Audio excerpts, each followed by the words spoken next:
For a long time, the Bermuda Triangle has been confusing people everywhere. Why do things go missing in this area? Now, recently, numerous articles have been posted saying that the mystery has finally been solved. They say that researchers claim that hexagonal clouds fill the triangle, creating 170 miles per hour winds, which they describe as air bombs, and they believe that those deadly blasts of air can flip over ships and bring down the biggest planes, crashing them into the ocean. So, is that really it? Is the mystery really solved? My name is Leroy Kenton, and in this episode, we're going to journey back through time to take a look at not only what the Bermuda Triangle is, but examine some of the bizarre secrets of the Bermuda Triangle, and then you guys can draw your own conclusions. So let's continue this episode of FTD News in History, and I want to know, guys, where do you want to travel in the world? The Bermuda Triangle is also known as the Devil's Triangle for good reason. It's a large area of ocean between Florida, Puerto Rico, and Bermuda, where dozens of planes and ships have disappeared under mysterious circumstances, creating an interesting legend around this area. It's believed by many people that this extremely large area of water is just prone to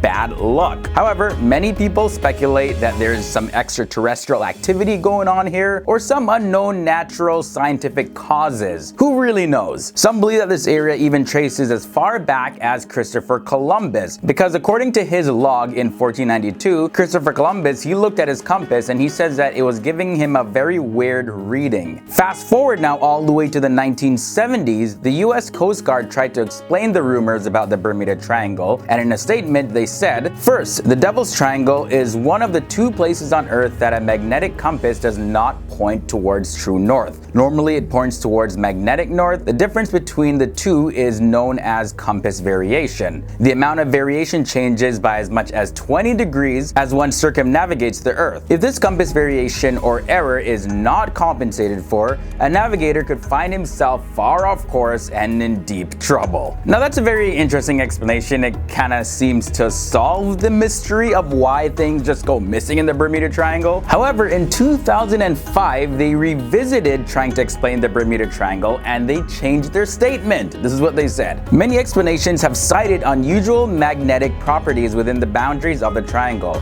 Although the world's magnetic fields are in constant flux, the Bermuda Triangle has remained relatively undisturbed. It is true that some exceptional magnetic values have been reported within the triangle, but none make the triangle more unusual than any other place on Earth.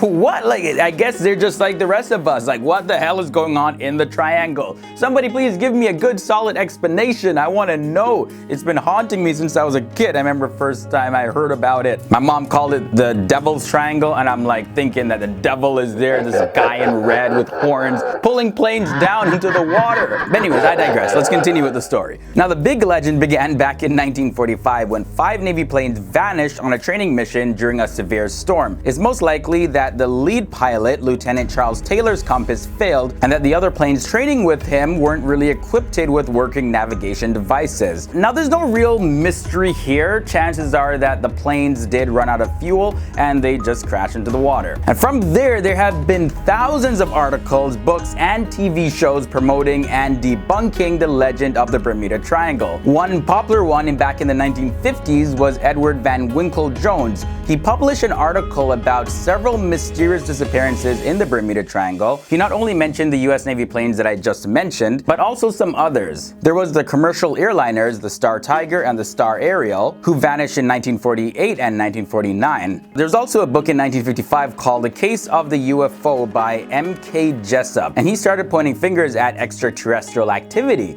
because no bodies or wreckage have ever been found. The man who coined the term Bermuda Triangle, his name was Vincent H. Gaddis. He wrote an article in 1964 that said over 1,000 lives have been claimed by the triangle, and he agreed that there was a pattern of strange events. Now, after these extraterrestrial or the alien theories started coming in, the US Coast Guard released another explanation debunking the alien myths. And here's the exact quote. This is what they said. The majority of disappearances can be attributed to the area's unique features, the Gulf Stream and the warm ocean current flowing from the Gulf of Mexico around the Florida Straits northeastward towards Europe is extremely swift and turbulent. it can quickly erase any evidence of a disaster. The unpredictable Caribbean Atlantic storms that give birth to waves of great size as well as waterspouts often spell disaster for pilots and mariners. Not to mention that the area is in Hurricane Valley. The topography of the ocean floor varies from extensive shoals to some of the deepest marine trenches in the world. With the interaction of the storm currents over reefs, the topography is in a constant state of flux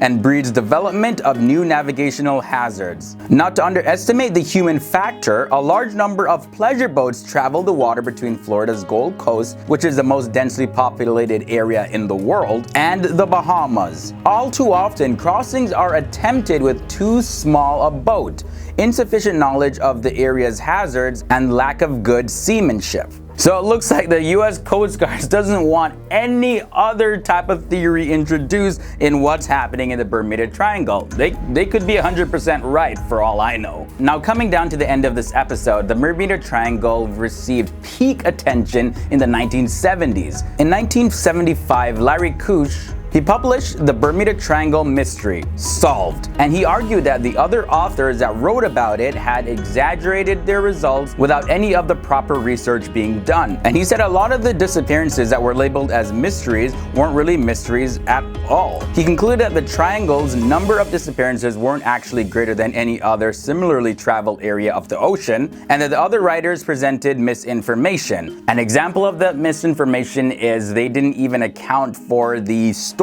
that happened during the times of those disappearances. His book effectively ended a lot of the Bermuda Triangle's hype. Now, I don't know if these legends are true or false. All I know is that I ain't gonna be flying through the Bermuda Triangle anytime soon, you know, just in case. I'm just saying, people. So guys, let me know, do you believe in these new explanations that claim to solve the mystery of the Bermuda Triangle? Or are you a believer in any other theories that were presented in this episode, or some of the other theories out there? Maybe the devil really is pulling down airplanes. Who knows? Thanks for tuning in, guys. That brings us to the end of this episode of FTD News in History. My name is Lyric Kenton, and I'll see you guys real soon. Boom.